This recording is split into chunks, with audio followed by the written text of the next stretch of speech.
teachers na sasabihin nila, ito yung one of the most updated. No? Siguro one of the questions that we have, ba't ganun? Kasi minsan, when we go back to biblical archaeology, yung mga copies na nakikita, they have the same, quote-unquote, they have the same elements. But minsan kasi nagagawa, nagkakaroon ng dynamic translation. Okay? So mapapansin nyo, based on the copies kung what is already existing. So meron pong tatlo, Codex Vaticanus, Codex Sinaiticus, ano ba yung isa? Arensanus, hindi ko na matanda, no? Kasi minsan I tend to mix up, no? I tend to mix, lalo na pag meron kayong technology background or engineering background. Dati kasi inisip mo, codex, parang Bible lang, nasa Bible eh. But unti-unti, pag nasanay ka sa engineering, merong codex na yung mga audio file, video file. Diba? Masyado po malalim. No? So, stretch natin yung joke na yun. Di na, binibiro ka lang na. So, Judges chapter 16, verse 22-31, but the hair of his head began to grow again after it had been shaved. Okay? So, babalikan po natin yan, no?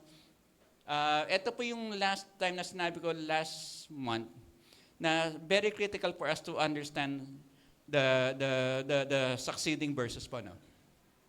Now, the lords of the Philistines gathered to offer a great sacrifice to Dagon. Okay? This is a pagan god, their god, and to rejoice. And they say, our God has given Samson, our enemy, into our hand.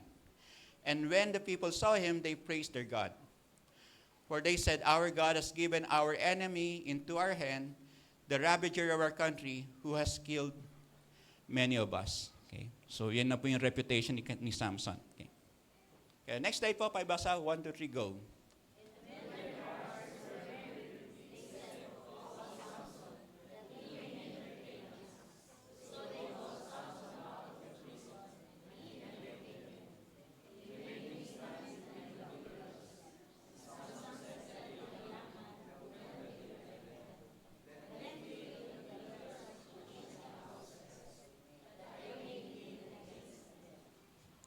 Okay. Next slide po, basahin ko. Now the house was full of men and women. All the lords of the Philistines were there. And on the roof there were about 3,000 men and women who looked upon while Samson entertained. Then Samson called to the Lord and said, O Lord God, please remember me and please strengthen me only this once. O God, that I may be avenged on the Philistines for my 2 eyes. Okay. Verse 29 po, pakibasa po.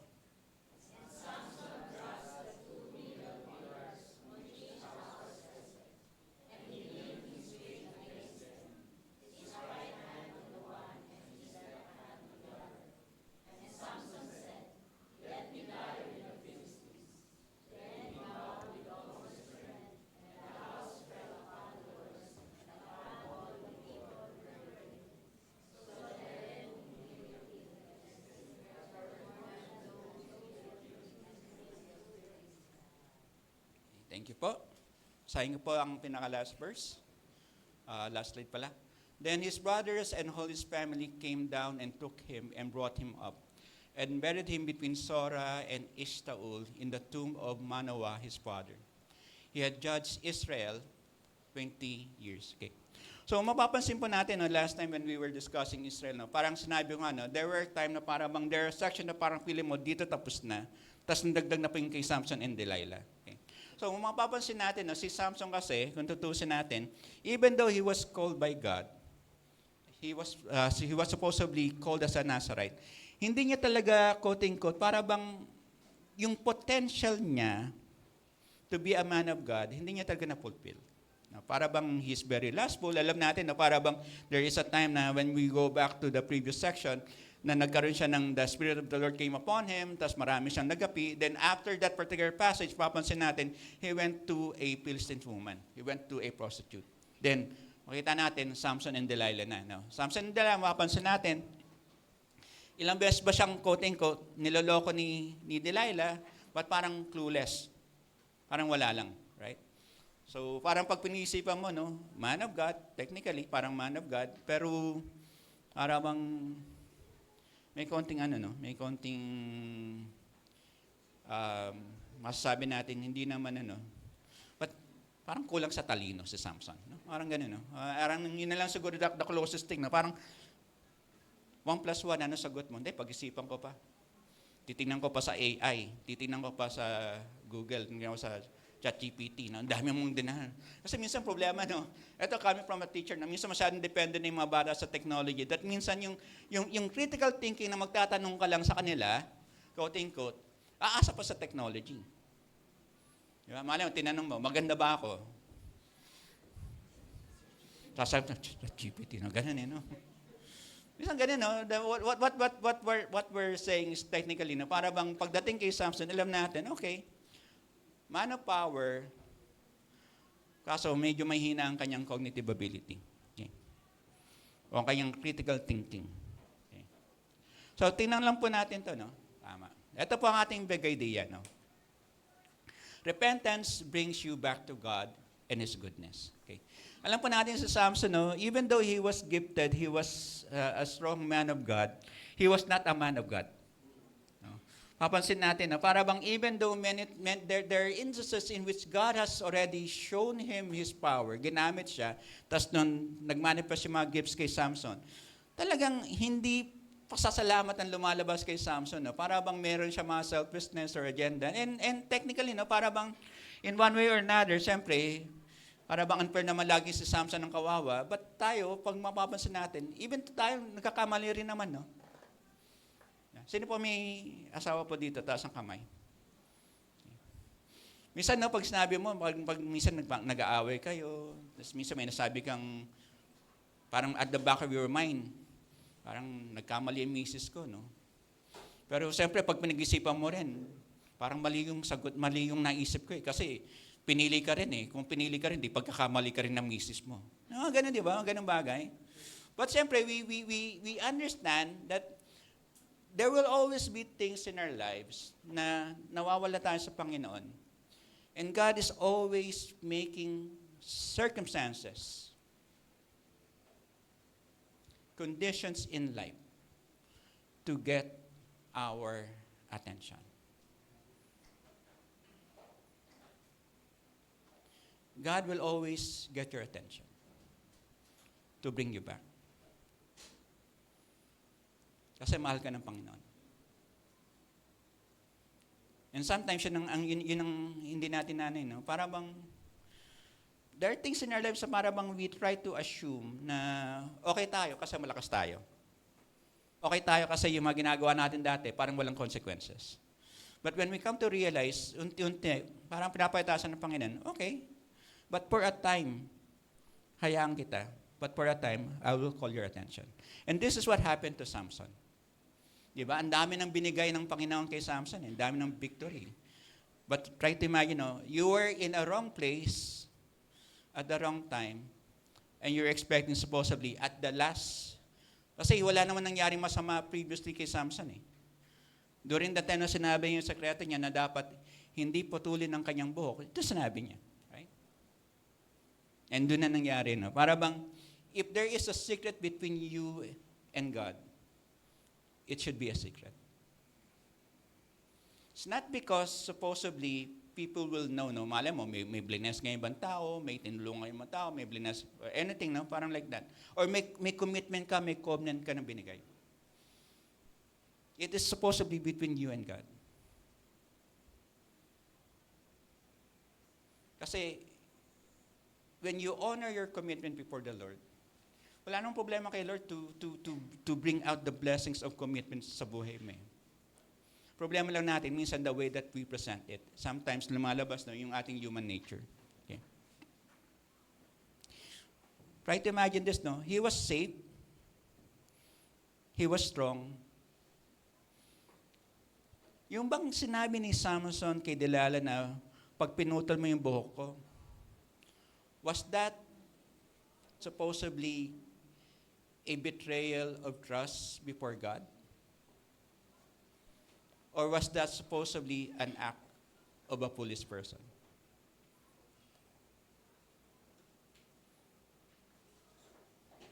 Alam natin mahina na yung cognitive ability ni Samson. Okay.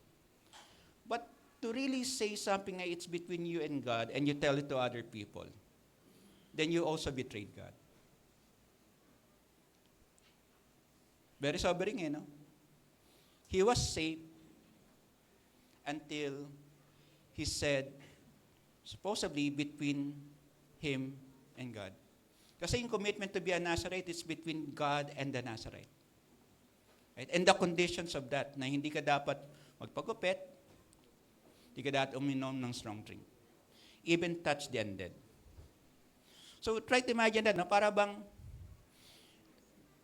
the thing that happened to Samson was not just because of his foolishness kay Delilah, but because he was also betrayed, or he also betrayed God.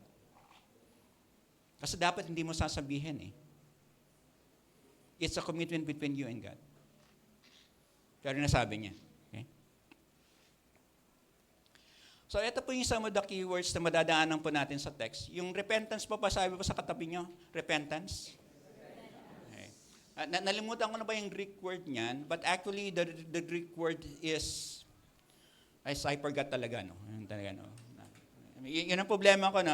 Kanina ako si Sister Nelde, sabi ko, dati pag nagme-memory verse ako, within 2 or 3 hours, memorize ko na yung verse.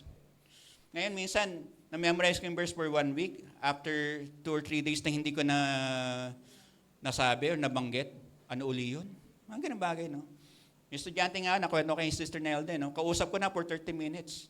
Alam ko yung pangalan. Tapos sabi ko, I'll see you tomorrow. Eh, klase ko kasi tomorrow, eh. No? Metanoia. O nga. Meta means far and beyond. Noah means knowledge. Hindi ko alam yun. Okay. Thank you, Brother Paulo. So, Brother Paulo po, galing pong seminary yan. No? Okay. Ako minsan nadadaan lang sa north.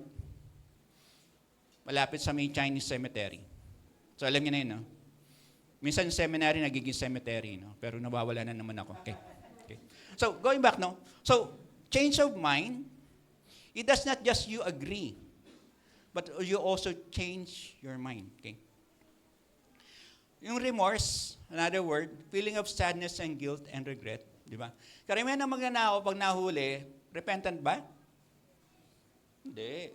Sorry sila nahuli sila. Di ba?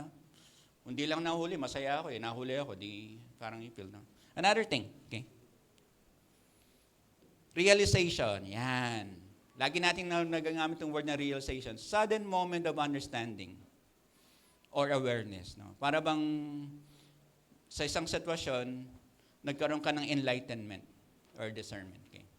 Regret. Yan. Feeling bad about something that you did. Nasabi mo, hindi mo nagawa. Pasensya na, baka spoiler alert lang po. Okay? Napanood niyo yung Spider-Man Brand New Day? Hindi pa. Kaya nag-spoiler alert na po ako. Okay. Napanood na pa ni Mrs. kahapon, no? Sa awa ng Diyos, nakadaan kami sa SM San Mateo. Siyempre, pinanood namin, 11:30, nag-start around 11:45. Natapos siya before 2. Okay, tapos nun, sabi ko, drama, no? Para bang, siyempre, si Mrs. hindi niya na, kasi hindi ko rin napanood yung Spider-Man brand, Far Away From Home. Di ba yung Far Away From Home, di ba nandun na si, yung tatlong Spider-Man, Tobey Maguire, Andrew Garfield, tapos si Tom Holland. Okay, so yun. Tapos nang sinabi ko nga na, si Bon, hindi ko alam kung napanood mo na ba, Bon? Okay, don't worry, hindi ko sasabihin lahat. Ang hirap kasi ng action yan eh, no? Parang wala sa akin, no? Okay. But there are things na minsan dumaan sa buhay ni Spider-Man, Tom Holland, na sinasabi niya, para bang, kasi there are always scenes na para bang nire-respect niya si May Parker, yung tita niya. Okay. Lagi siya nagpapaalam, kinikiss niya yung tombstone, everything like that. Parang, there was a scene na parang sinasabi niya na parang bang, kung hindi niya ginawa yon, or supposedly hindi niya, para bang with great power comes great responsibility, yung tita niya will still be alive. Diba? Most of us, in one way or another, no, habang lumalago tayo sa ating Christian walk, unti-unti we have those tendencies that God tells us nung bata ka, unti-unti, or when you were in ministry or campus ministry or whatever, mapapansin mo, sana hindi ko ginawa. And that is still a part of you. Remember, your mistakes is still a part of you. Your failures is still a part of you. Ano pinagkaiba dati, tsaka ngayon? Perspective mo. At the same time, nakita mo kung paano gumagalaw yung grace ng Panginoon sa buhay mo.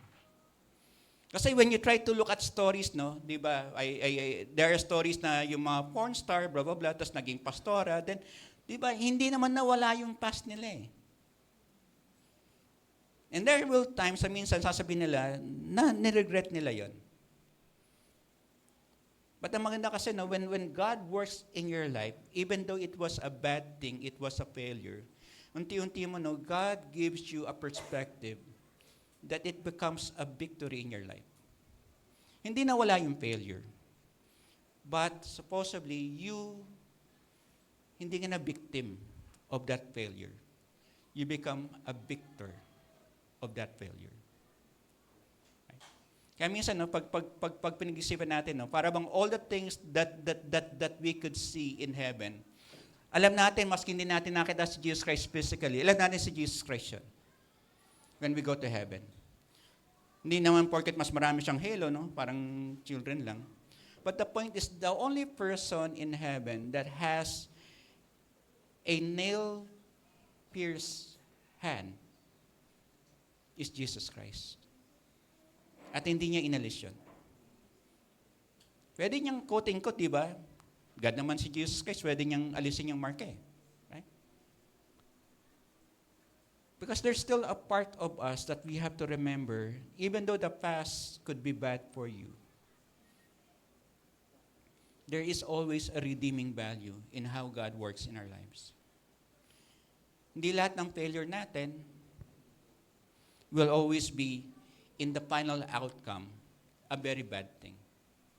Sometimes yung mga failure natin, that is a redirection to something that God wants you to know or God wants you to be. Okay?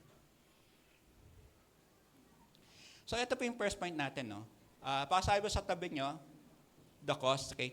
Yung title ko po dito, nagbigay na po ng title. No? Minsan kasi mapapansin yung lessons in, pag ganun po kasi, minsan, pag gumagawa po ng sermon, tapos feeling ko, dagdagan ko ng title, during that time, siguro kumain ako, uminom ako ng maraming kape. No? Heighten yung awareness ko. No? Pero pag gumawa po ng sermon, tas lessons lang, isang kape lang po nainom ko nun. Ito po, dalawang kape ako. No? So, nakalagay po sa task, no, how to handle, ano sinabi mo? How to handle a problem. Kasi nabago yan. How to handle a big mess, mga ganun. Dami kong ginawa. No? Parang ganun. Okay. So ito po yung unang point po natin, no? The cost. Okay. When we look at Samson, alam po natin na matay na sa Samson, everything like that. No? Para bang, when we go back to the history, sino pa may kasalanan? Ba't ba nahuli si Samson? Si Samson talaga eh, right? So lahat ng kapalpakan mo, sino may kasalanan? Si Samson, hindi ako na. But when you look at that, alam mo, supposedly, dapat hindi mo ginagawa, pero napunta ka doon for whatever reason, and yung feeling mo, dahil walang consequences na ginawa ka, or walang consequences yung mga ginawa mong kapalpakan dati, you always feel that you will always be covered. Ba't ang magnanakaw, nangnanakaw? Even though after nahuli na, nagnanakaw pa rin. Pero yung mga nagnanakaw, na nahuli na, they become wiser kung paano sila magnakaw. Tumatakbo ang congressman eh. Ay, iba pala yun. No? Flood control na pala yun. Okay. But what I'm saying is that sooner or later, no, there will be always a point in our lives na para bang, okay, we failed. Si Samson was a Nazarite, but somewhere along the way, dapat he was supposedly a man of purity, a man of power. Dapat ganun siya eh. When you look at the Nazarites, you should live a pure life. He should be a man of purity, a man of power. But when we look at his life, hindi ganun nangyari. He's still a man of power, but yung purity, nawala, na-compromise. So, eto lang no, parang nire-review lang natin. One's calling does not guarantee good character. Ako no, when I was working with PCEC, and I was able to meet a lot of pastors. I was able to see a lot of denominations. Then soon later, even yung mga pastoral association, I was exposed to that. Sooner or later, dahil nandun yung mundo mo, you will be able to hear news na may mga pastor, supposedly, ganito ang ginawa, and ang congregation nagtiwala naman kasi pastor. Right? Minsan nga nung nag-Bible study kami nung kila Brother Sammy, sabi, pastor naman eh. Sabi ko, don't get me wrong, even though he is a pastor, you always need to check scripture.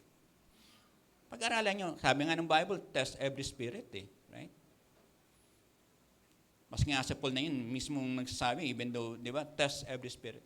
Kasi, quote-unquote, it doesn't mean because may calling ka, 100% maayos ang buhay mo. May pastor bang nawala sa ministry? Meron. Pero mapapansin mo yung the gifts and calling, no? When I was part ng Horizon Ministry, no, minsan kasi we have yung term naming fellowship of the broken, no. Ito yung mga pastoral leaders of the church. Tapos sooner or later, Pastor Maric was able to mention stories na minsan, no, etong mga pastor na may mga ibang pastor na talagang pastor sila, tapos na nag-silent as salesman, nawala sa ministry because may questionable behavior, then the power to influence people hindi nawala. Kasi ano ba nature ng sale?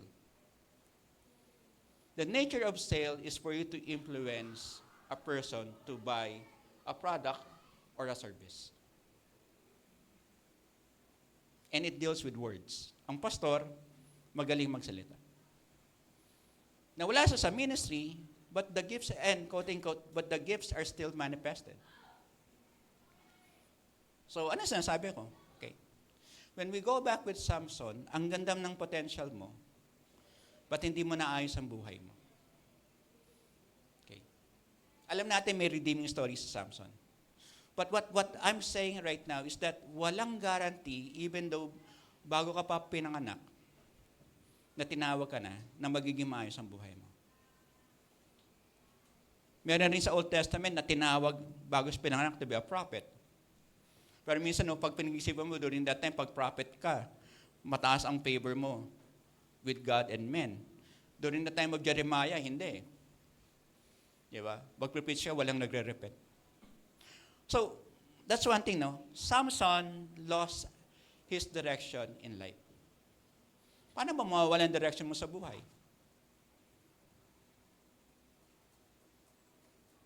Sino po ang alam ang Google Map? Google Map. Alis na lang po natin Google. Alam po natin yung mapa. Yung map po yung flat representation of a terrain. No? Okay. Ako po, maski alam kong umuwi from TUP to Montalban, nag-Google Map pa rin po ako. Wala akong magawa. Hindi po, no? The reason po nag-Google Map po ako kasi tinitingnan ko kung saan may traffic. Tapos pag nakita mo yung traffic, may option si Google Map na ito puntahan mo. Okay. Minsan, habang, I think nakwento ko sa misis ko to, no? Pero patawarin naman misis ko kung hindi ko nakwento. Baka dito ka lang nakwento. Minsan ganun ako eh, no? Parang sabi, ba't di mo kwento sa akin? Di ba nakwento ko na sa'yo? Hindi. At least nakwento ka na. Sa church kasama ka doon, no? Okay. So, meron sa nagkaroon po ng problema dito sa may Payatas, Paspasok. Ako naman, siyempre, alam ko yun. Tuwa naman ako dahil may sasakyan na ako. Pasok ako, pero nagkamali ako ng liko, hindi ako lumabas nung tinatawag na parang Molabe or what. Akala ko lalabas ako ng Amlac. Hindi pala lumabas sa Amlac. Ang nilabasan ko, basurahan. Kasi Payatas eh. Tapos nun, panay tricycle lang ang dumadaan. Ako lang yata yung merong quote-unquote bigo na dumadaan habang nagpe-pray ako, Lord, ano ba itong pinuntahan ko? Pilipinas ba ba ito? Pero sinusundan ko pa rin si Google. Sabi ko, okay. Si Google, pasaway eh. Sabi nga ng misis ko, minsan dito, Kahapon, pinapalabas kami sa spillway. Sabi ko, no? Buti na lang, hindi 100% tiwala kay Gen.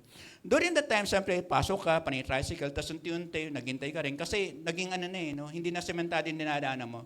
Kita mo, may basura na. Tapos may aso, may mga tao, naninigarilyo, nakita mo yung tato. Pag tumingin, patay. Hindi, no. Basta, ganun, no? Parang you were supposedly, alam mo, maski tama naman na konting default lang naman or detour lang naman, but you were already in a wrong place. Because supposedly, if you waited, na mawala yung traffic, if you waited, just being patient also guarantees that you're on the right track. During the time, so ganyan, may mga tuta, maski dahan-dahan ka nagmamaneho, 1 kilometer per day, sobrang bagal na, no? Meron pa rin pusa, taong babangga sa'yo. Tapos doon, meron ng medyo pataas na ganon. Hindi na kaya nawigo ng unang try. So nakita ko naman, meron yung bandaan, okay, nakadaan naman ako. Sa awa ng Diyos, nakalabas ako, nakita ko na, para man yung lamesa dam, okay, I'm safe. But during that particular time, sabi ko, simple lang naman sunod kay Lord eh. You don't look for other options, but to obey God. But if you look for other options, kung saan ka pupunta, apart from God, you will always get lost. And that's the point pagdating kay Samson. He got lost because he was not looking for the things that God wants him to be. He, quote-unquote, pinili niya ang sarili niya. Pinili niya ang pita ng laman. That's one of the reasons that you will get lost.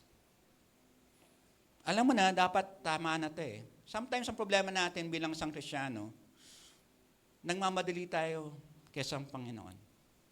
We have to trust God's timing. Okay?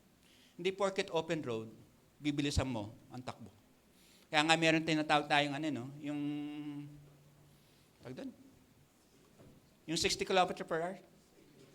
Oo. Speed limit, no?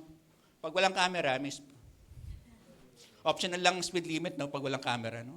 Yung mga Pilipino talaga. Okay. Kasama na ako doon. Umabot ako ng 61. Okay.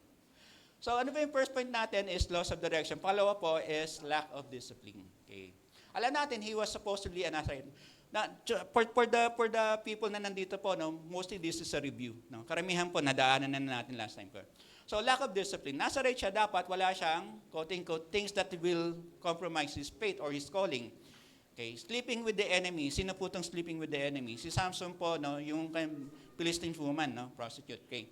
Drinking strong drink. Bawal po dapat sa kanya. Touching dead animals. Remember the time na supposedly maraming siyang napatay? He supposedly touched an animal. Tapos then even though yung riddle niya, right? Dapat, kung ikaw nasa right, hindi mo gagawin yan. You were called to be alive, you were called to live a life of purity. Pero ginawa niya eh. At walang immediate consequences. Ako sabi ko sa one of my staff, sabi ko, say we talk about sa DepEd, mga ganyan, kasi dahil nasa education kami, what if, yung first time na nangbuli ang isang tao, meron kagad immediate consequences? Do you think itong tao na to will continue to be a bully? Kasi most of the time, yung mga nang bubuli, they get away with it. That's the reason, quote-unquote, in the law of reinforcement, ay, nakawala ko, quote-unquote, gawin ko uli.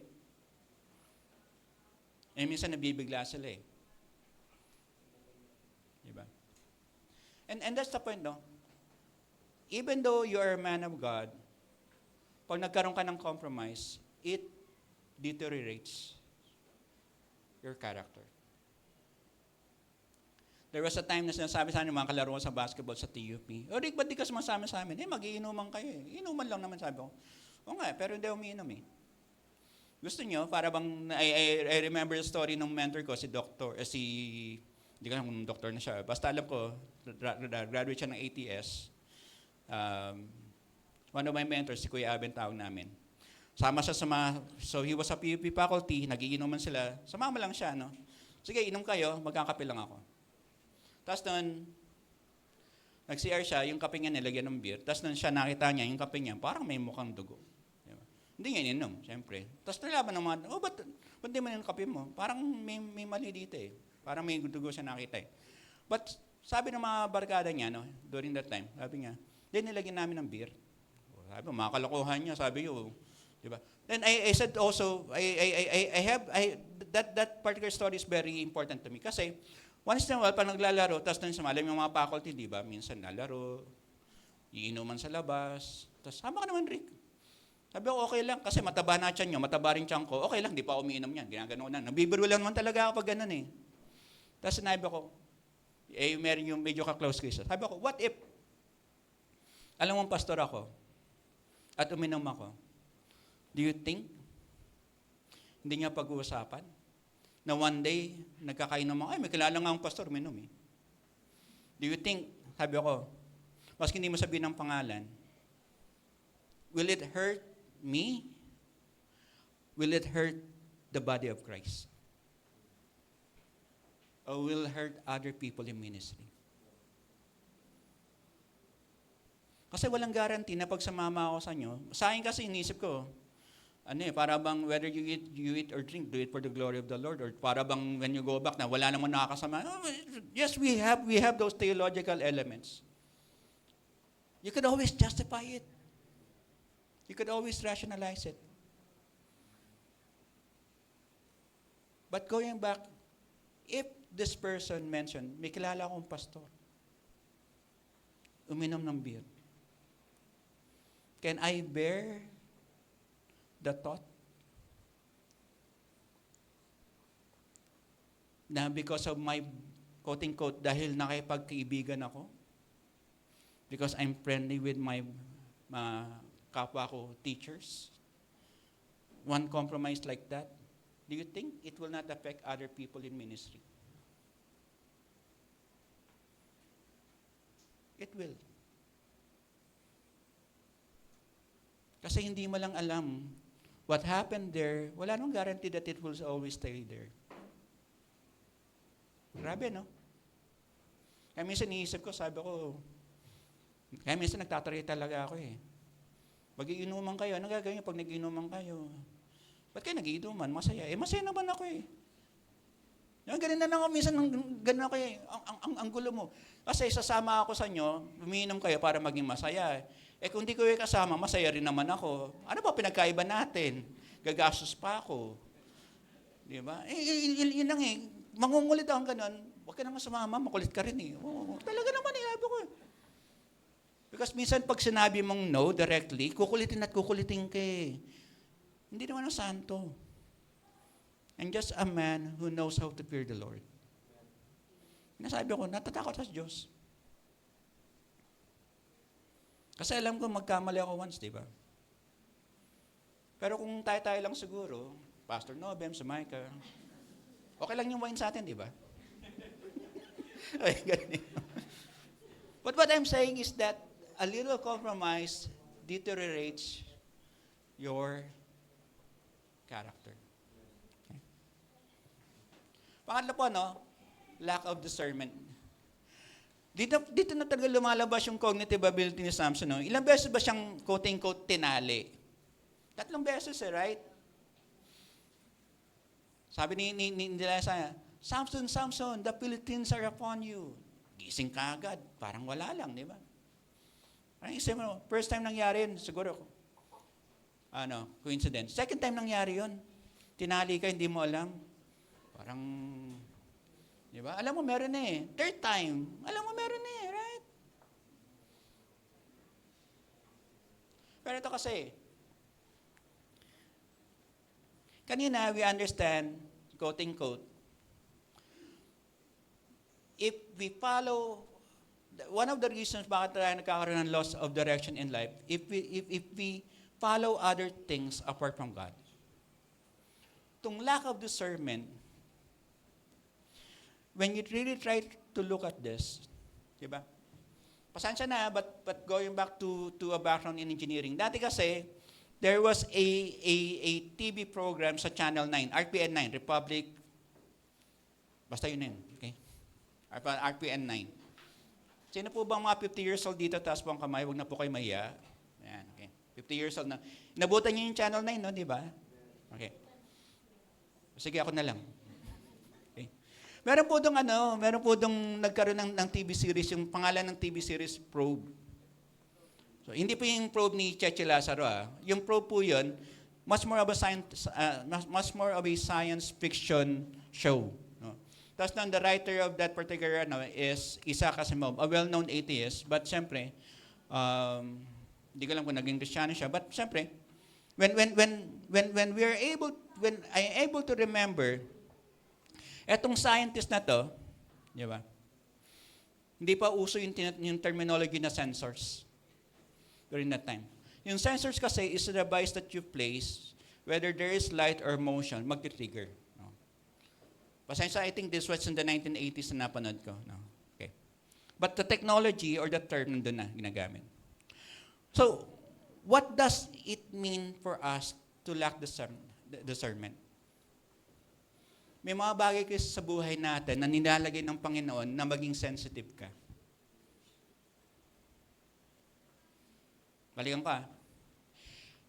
There are some things in our life that are already built in to understand what is right and wrong. May sensor na nilagay ang Panginoon sa buhay mo to know what is right and wrong. Okay? Alam niyo ang tawag doon? Tanungin niyo po ako. Ano, no? Ang tawag po doon, conscience. But the moment that your conscience speaks to you, and unti-unti you undermine your conscience, even though, quote-unquote, may conscience ka pa, it does not work effectively anymore. Alam niyo po ba yung yung leprosy? Okay? Leprosy itself is not quote-unquote para bang evil. Okay? Ang problema ng leprosy is that when you have leprosy, you don't feel things anymore. That's the reason it becomes a danger sa buhay mo. Why? Nasugatan ka na pala. Hindi mo na-realize. Natanggalan ka na pala ng daliri. Hindi mo rin na-realize. When it comes to discernment, all the things that God has given us to understand what is right and wrong, sooner or later, dahil nung bata ka, habang lumalaki ka, you have compromised your conscience. Unti-unti, hindi mo na maramdaman. Mga estudyante, tinanong ko, is cheating wrong? Yung pong cheating, no, yung sinasabi nating academic copying of papers, o blah, blah, blah. No? Dito po, sa mga, karema po dito, adults na, no? Okay, mga about 12 years old. Okay, adults na. Okay. Is cheating wrong? Okay. Pasensya na, this is just a question, huwag niyo po ang papatayin. Okay. Nung bata ka, nung nag-aaral ka, sinabi ng mga gulang mo, teachers mo, cheating is wrong. Right? Nangopya ka ba nung kabataan mo? Okay. Elementary, nangopya po kayo? High school, dumaan po kayo? Nangopya rin po kayo? Dandan lang tingin sa akin, kapatid, mukhang piling ko, na ako. College, nangopya po kayo? Okay. So, let me ask the question. Nung first time mo mangopya, may sense of guilt ka pa eh. Right? May sense of guilt ka pa. Pero unti-unti, dahil nangongopya ka na, yung sense of guilt mo, lumiliit. Lahat mo tayo nangongopya eh, di ba? Unfair nga sa akin, bakit? Mas mataas ang score mo eh. Di ba? Mga ganun eh, no? But the point taken is that sooner or later, alam nating mali, it just becomes intellectual. Nawawala na yung moral conviction that is really wrong. Now try to imagine this. Ba't ko po pinapasok yun? There is one politician na sinabi niya dun sa flood control, move on na tayo. Ganun ba kadali? Na makikita mo ang kapwa mo Pilipino, quote-unquote, nalulubog sa baha, yung sasakyan nila, yung resources nila, yung may ibang tao, loss of life, loss of damages, move on na kagad. Then it dawned on me, no? Nagkaroon ng realization. Kung ikaw ay desensitized ka na sa mga bagay na dapat magalit ka, then sooner or later, when you come back to their childhood development, bata pa lang, dami mo ng compromises. Because the moment that you're saying na move on na kayo, at walang quote-unquote na pag-aralan natin to, and to hold people accountable, kasi alam mo, ikaw rin may cover up ka rin. Alam mo, ikaw rin meron ka rin compromise. Kaya when I look at that, sabi ko, grabe, no? Para bang, sabi ko no, yung mga binoto ko independent, nanghinayang ako eh. Nanghinayang ko in a way na para bang may tao na dapat for mental health magtaguyod. But siyempre, yung mga nanalo is the popular ones. Pinagpapay na lang natin na sooner or later na tamang gawin nila. But the moment that you see all these things, that becomes lack of discernment. Actually, hindi na lack of discernment yan eh. Is already outright denial of what is right and wrong. Okay. So, question po natin, people do foolish things or they are foolish people?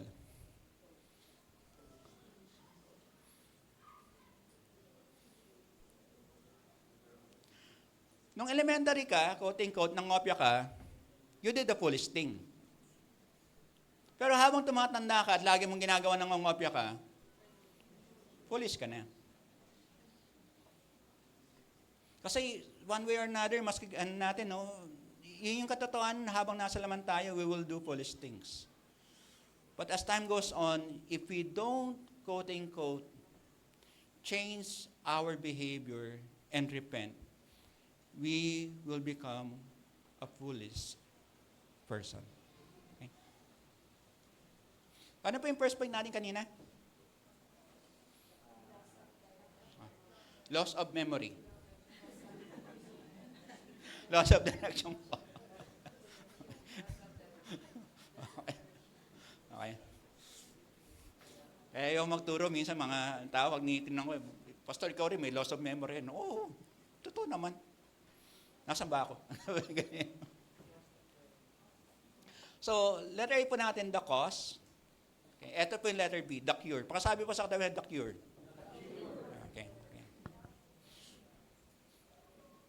I think it was in the 1980s na meron akong narinig na tugtog, no? In Between Days na naging one of my favorite songs, no? Yesterday I got so sad.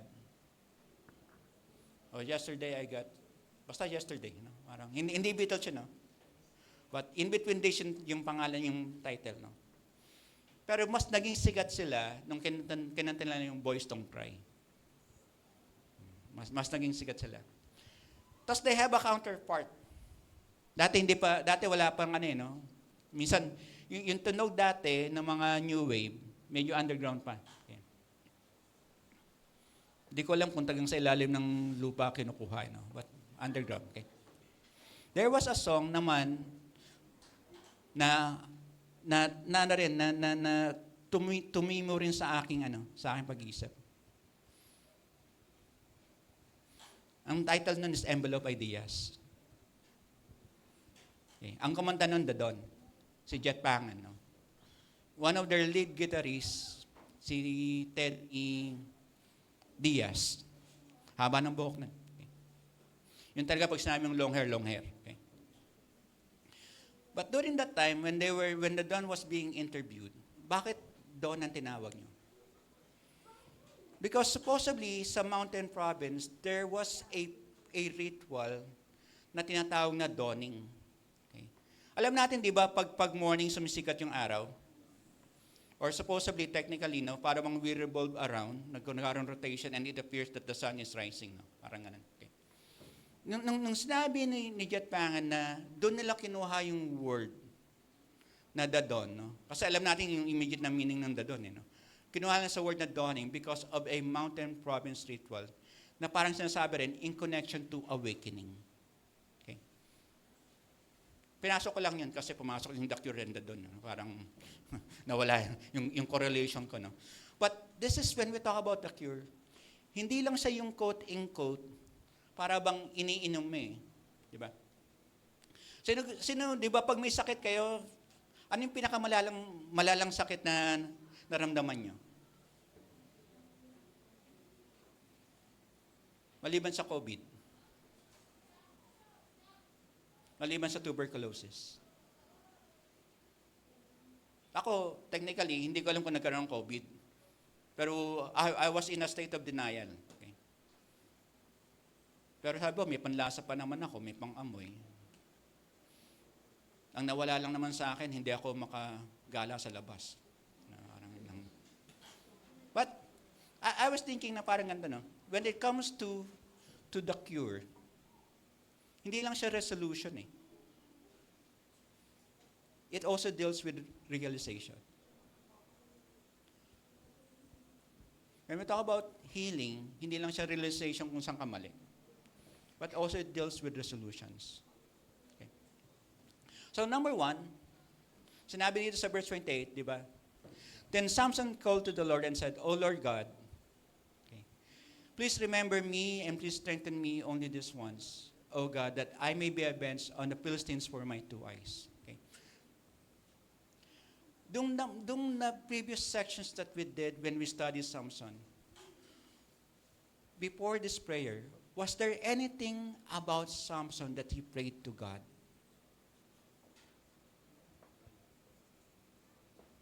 I think naka 4 months tayo, 4 to 5 months tayo kay Samson yata. I'm not so sure whether 3 to 5 months. Okay. Was there anything that you recall during the time that we're studying Samson that he prayed to God?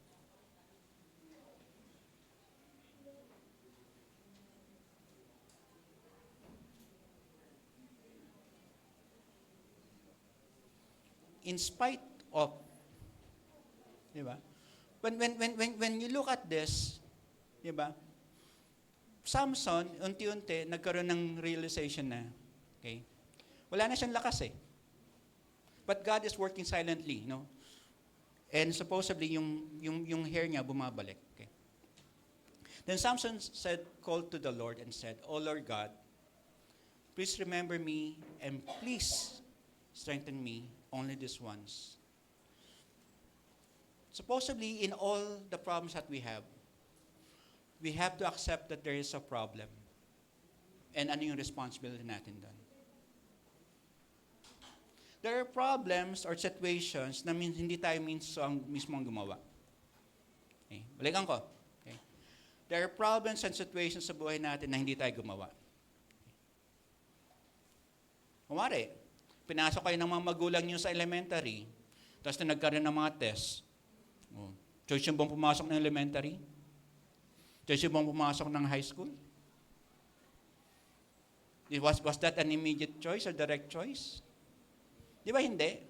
Karamihan, yung mga magulang natin, they will make a decision for us so that alam nila, pag ito yung ginawa mo, ito dinaanan mo, maski paano, you will have supposedly a good future. Meron kang stability and security in life. Kaya kayo pinag-aaral ng mga magulang niyo. Okay? Tama po ba yung mga magulang? Kaya niyo po pinag-aaral yung mga magulang niyo? Ay, yung mga anak niyo pala? Para yung mga anak niyo sooner or later maging matalino at magkaroon ng magandang buhay? Tama po ba? Okay. Pinasok niyo ba yung anak niyo sa elementary, sa school, para mag-suffer sa midterm and finals? Para gumawa po ng assignment? Pero alam niyo gagawa ng assignment yung anak niyo. Alam niyo magte-test ang anak niya. Tama po. O kami lang mga teachers. Okay. Alam niyo naman eh. But you made that choice for your child so that alam niyo yung bata will have a good future. But yung bata during that time, kailangan kong pumasa, kailangan kong mag-review. Di ba may mga ibang bata sasabihin nila, Hell Week, Hell Day, di ba? Parang ganun, no? Para bang, panahon natin, wala tayong sinasabi na hell eh. Nung nagtetest tayo, di ba? Lalo na may mga teacher kang terror, pag di ka gumalaw, pating pisara, di pala, no? Eraser lang muna. Di ba? Yung eraser, Hindi masyado naman malaking eraser. Chalk muna, no? Chalk muna. Chalk muna. Pag di ka napansin sa chalk, sige, eraser, no? Pag di na nakuha talaga, alam niyo yung malaking stick ng teacher dati, no? Pag ginanin sa blackboard, pati yung blackboard may pasa. Tatandaan niyo yun? Diba? But tayo on our own, we have to understand that we have to accept responsibility. Most of our problems, ikaw ang may gawa. Right? Nag-asawa ka kasi. Nanligaw ka. Nangarap ka. Nangutang ka para sa sasakyan mo. Diba? Lumakad ka sa baha. Kung ikaw hindi pumasok, maski paano, nasa bahay ka lang. Di ba mga ganang bagay? But the point is, we have to accept our responsibility. Lahat tayo, in one way or another, we understand the most of the failures or the situations or the difficulties that we have, tayo ang nag-decide. And we have to make that responsibility. Alam niyo, Samson, kasalanan niya, but siya, quote-unquote, nawalan ng mata. Pero sabi doon, no? Ask God for help in a posture of humility. Accept responsibility, ask God for help. Dito, sino po yung mga Kristiyano dito? Taas po ang kamay. Mga Kristiyano. Okay. Buti pa kayo. Kami ni Pastor Noben, Baptist lang. But the point is this tingnan po natin ta.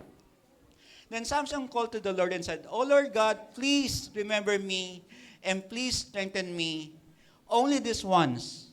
O God, that I may be a bench on the Philistines for my 2 eyes. Tamang nag-pray si Samson. Pero tama ba yung motive niya? Lord, gagante ako. Palakasin mo ako. Gagante ako. Kailangan kong gumante para sa mata ko. Look at the prayer. That I may be a bench on the Philistines for my 2 eyes. The reason po nagtanong ako kanina kung sino po yung mga Kristiyano dito, hindi naman lahat ng panalangin natin, tama ang motive natin, right? Hindi naman outright evil motive. No? Sana magkita ka ni Brother Eric para masarap ang kape namin. Hindi ganun, no? But the point is, alam mo, when you look at this prayer, Lord, para bang, di ba, supposedly, a man of purity, a man of power, a man of God. But pag tingnan mo itong prayer na to, that I may be a bench on the Philistine for my 2 eyes. Nag-pray si Samson, nag-repent naman siya. Kaso gusto yung, Lord, gusto kong gumante. Gusto kong gumante. And try to imagine this. No? Even flawed motives in prayer can be answered by God. Even though mixed motive ka na eh. Even pati yung motive mo sa prayer para bang, di ba karamihan ng mga prayer natin dito sa New Testament, no? Ba't ka nagpa-pray? Para kay God. Ba't ka nagpa-pray? Para sa ministry, para kay Lord. Ba't ka nagpa-pray? For my family. Tayo ba na matagal ng Kristiyano, nagpa-pray ba tayo na, Lord, gusto kong gumanti dun sa tao na to. Dinaya ako nung elementary ako. Nagpakopya ako, hindi ako pinakopya. Do we still have those prayers? Wala tayong ganun prayers, right? But when you look at this prayer, para bang sinabi ni Samson, Lord, gusto kong gumanti. For my 2 eyes.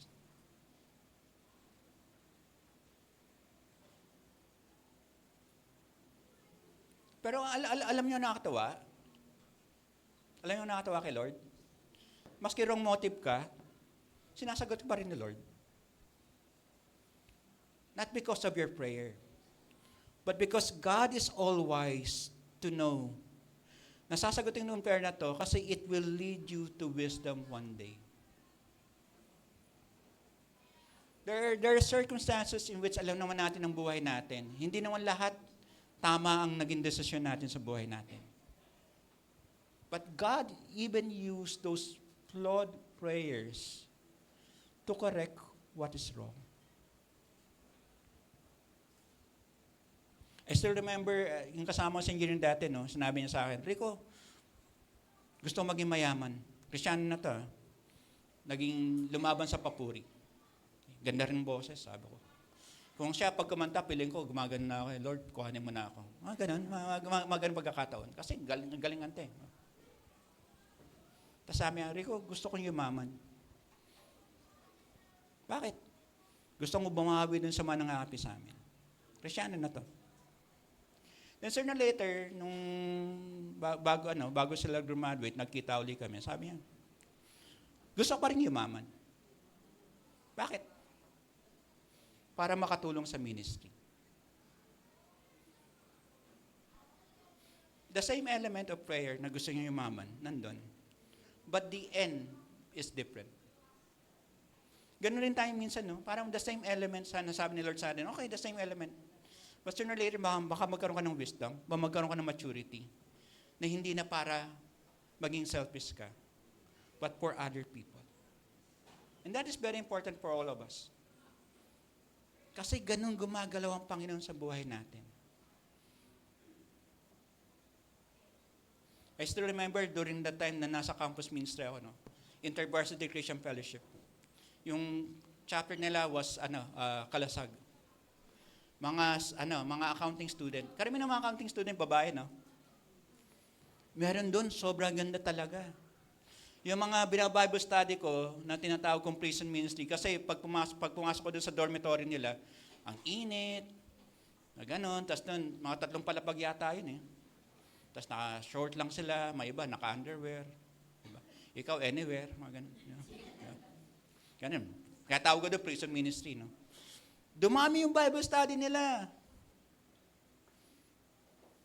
Kasi nagustuhin nila yung magandang babae.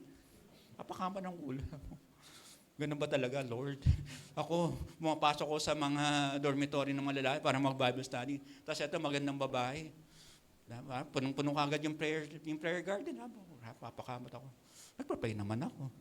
Yeah. Then you realize na para bang, ganun talaga eh. There are things in our lives, even though, quote-unquote, mali yung motive mo, pero ginagamit pa rin ng Panginoon. Because God is sovereign. God is in control. Okay. How does God work? No? Allow God to work out the process wisely. Naturally, no, verse 22, no? But the hair of his head began to grow again after it had been shaved. Siguro during that time na sinabi ni Samson, no, nung nandun siya, tinutulak niya yung meal, di ba? Tapos sumahaba ng buhok niya. Parang sinasabi, the end is not yet here. May pag-asa ka pa. Parang sinasabi ni Lord kay Samson, you are on your road to restitution, to repentance, to victory. Allow God to work out the process supernaturally. Binigyan siya ng strength ni Lord. And also, sacrificially. Okay? Sabi doon, let me die with the Philistines. Then he bowed down all his strength. Walang tao, quote-unquote, na nagsimula sa isang bad situation that will go into a good situation na walang isa-sacrifice. You cannot have it all. Balikan ka. Remember last time yung nasabi ni Pastor Noben, kung tama yung memory ko. Di ba? Yung rich young man, di ba? Tinanong si Jesus Christ, good teacher, di ba? Obey the law, di ba? Tapos tinanong, sige, sell your possessions. Okay. Every victory will always ask a sacrifice from you. Every successful marriage will always ask a sacrifice from you. Kami ni Mrs. for the past number of weeks, si Teacher Joppy, ang dami na naming miscommunications. Okay. Yung mga miscommunications, thank you sa miscommunication. Yung mga miscommunications namin, minsan, Narinig ko ba ng tama? Sinabi niya naman tama? Nagkakarinig mo kami? Nagkakaunawaan ba kami? Pareho pa rin ba kaming yung IQ namin nasa 100 o ba mamaya nasa 0 na? No? Mga ganun bagay. And soon later, kagabi sabi ko, parang, hindi ko alam kung sinabi ko, dear or sweetheart. Basta sinabi ko, alam ko parang maraming tayong miscommunication eh. Marami rin siyang kwento sa mga miscommunication. But it comes to a point in our lives na para bang ayaw mong mabuhay sa marriage mo na marami na kayong conflict. That's the reason that you have to reach out. Even though, quoting ko, sabihin mong hindi ka mali, to reach out, ano ba ang dapat nating gawin para maiayos ito? Diba? Meron siyang sinabi about sa CR. Kasi inayos ko yung tawag doon? Yung ilaw, yung pin light, no? Sin light. Yung pagbukas ko noon, kinausap ko yung mga anay, sabi ko, huwag mo nang sarayan na mga 5 years pa, ha? Okay. Nagkakaunawaan kayo mga anay. Diba? Nilinis mo, diba? Wala pang 3 years yung bahay, no? Parang kailangan mo, 5 years contract sa anay, no? Parang gano'n. Kasi siyempre, pag binuksan mo yung bukilya, mga gano'n, di ba? Dumi. Sa CR ko nilinis, eh. Akala ko nalinis ko na maayos. Pero meron yung sinabi noon. Yung sinabi niya, hindi ko naunawaan. In other words, pumasok, lumabas. Ganoon talaga, no? Hindi ko naunawaan, eh. Kasi mas mahirap sabihin mo hindi narinig. Kasi malakas na yung boses, eh. Di ba? But the point taken is this. Parang, ang dami ng miscommunications for the past week. What should we do about this? Alam nyo, yung sacrifice is not really a sacrifice. You give up something good so that you will have something better. If you're gonna look at sacrifice as negative, medyo talo ka. But if you look at sacrifice as something as positive, that you're giving up something good to gain something better, then it's not really that painful. Ako, pinag-isipan ko ito.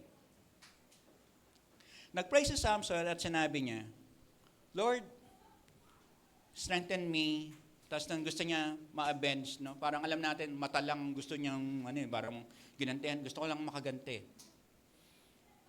Pero, eto, bilang tao, nung nagkaroon ba kayo ng big mistakes sa buhay niyo, were you embarrassed?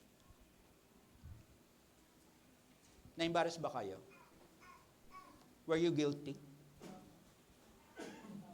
Have you ever felt ashamed? Na minsan feeling mo, ayaw mo nang lumabas ng bahay? O kaya feeling mo, ayaw mo nang may makitang ibang tao? O kaya ang feeling mo, quote and quote, gusto mo nang mamatay?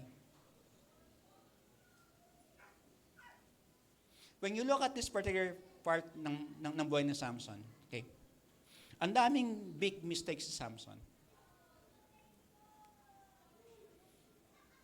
Yung pagkamatay niya, supposedly, was also there to kill the Philistines. Pero ang maganda kay Lord, ang maganda kay Jesus Christ, He died not because of shame, of His shame. He died because of our shame. Minsan ganun tayo, no? Human nature natin. Pag nagkamali tayo, minsan napaya tayo sa ibang tao. Diba? Gusto mong gumante o kaya minsan gusto mo nang mawala sa mundo. Lalo na yung nagre-research, na minsan dumaan ka sa panel, tapos yung tinanong ng panel yung research mo, feeling mo, ba't di ko naisip yun? BO naman ako. Di ba ganon? Di ba? Tapos sasabihin, no, nagmamasters ka ba? Nagdodoctoral ka ba? Ano pa ba? Nag-aalbularyo ka ba? Malayo na albularyo. But the point taken is that there will be big mistakes in our lives that you feel na ayaw mo nang mabuhay. Kay Samson, granted. But pagdating kay Lord, especially last 2,000 years ago, sinabi niya, regardless of the shame that you feel or you felt, regardless of the embarrassment, regardless of the sin and the failure, kukuhanin niya yun so that we might have life. Ganun ang gawa ni Jesus Christ. Kaya if you are here not knowing, Lord, may pag-asa ba ako? Meron. Accept that you have a problem and your responsibility. Allow God to work out the process. Hindi lahat ng pagkakamali natin, immediate ang restoration. Pero maganda, may restoration. Okay.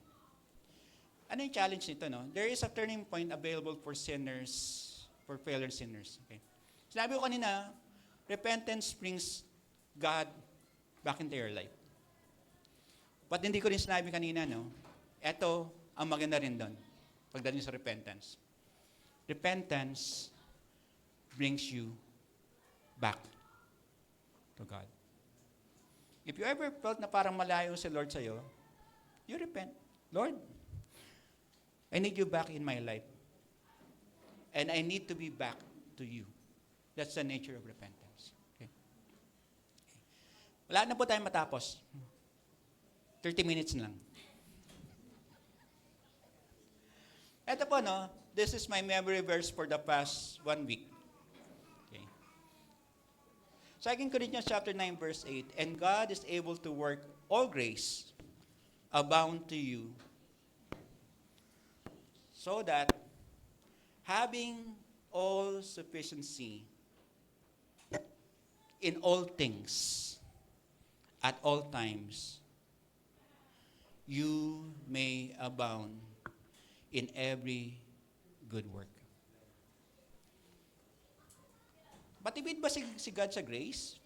Hindi. Sinabi din, no? All grace. God is able to work. Ang ganda, no? Si God ang nagtatrabaho para yung grace niya mag-manifest sa'yo.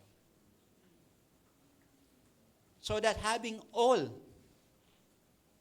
sufficiency. Pag nandun yung grace ni Lord sa'yo, nandun yung sufficiency mo kay Lord. Nandun yung sufficiency mo sa buhay. In all things. Sa lahat ng bagay. At all times. Apat na all. All grace, all sufficiency, all things, at all times. Kaya sabi ko, nung nakita ko ng verse na to, sabi, Lord, this verse is something not only for me. Nababasa mo siya beforehand, but nagdoon ka lang nagkaroon ng realization. Parang kulang pa ba ang grace? Hindi. Kasi minsan isip natin, no, when we compare with ourselves with other Christians, what's them? Parang mas maayos ang buhay, ako hindi. Kasi maganda yung word is, able to work all grace. Hindi pa tapos ang grace sa buhay mo. So that you may abound. The measurement of your abundance is not through resources and possessions. It is grace. In all things at all times. Okay. Let me give you the benediction. Okay. Sige. Tayo po ito bayo.